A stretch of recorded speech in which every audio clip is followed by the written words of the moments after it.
अक्षय तृतीये दिवशी सोन्या चांदीची खरेदी केली जाते, कारण या दिवशी घेतलेले सोने किंवा चांदी अक्षय राहते. कधीही त्याचा साठा संपुष्टात येत नाही. पण सोन्या चांदीपेक्षाही काही मौल्यवान वस्तू जर आपण या अक्षय तृतीयेच्या दिवशी घरात आणल्या तर माता लक्ष्मी नेहमी आपल्या घरामध्ये वास करते. त्यातील पहिली वस्तू आहे ती म्हणजे तांब्याचा कलश. तांब्याचा कलश घेऊन तुम्ही तुमच्या देवघरामध्ये कलशाची स्थापना करू शकता. दुसरी वस्तू म्हणजे तांब्याचा किंवा पितळेचा सूर्य. असा सूर्य तुम्ही तुमच्या घराच्या पूर्व भिंतीवर लावू शकता किंवा मुख्य दरवाजावरतीही लावू शकता.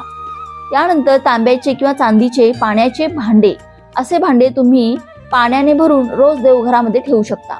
त्यानंतर आहे तांब्याचे किंवा पितळेचे कासव. कासव हे भगवान विष्णूंचं रूप मानलं जातं, त्यामुळे तुम्ही या दिवशी कासव आणून देवघरामध्ये रोज त्याची पूजा करत चला. हे अत्यंत शुभ मानले जाते.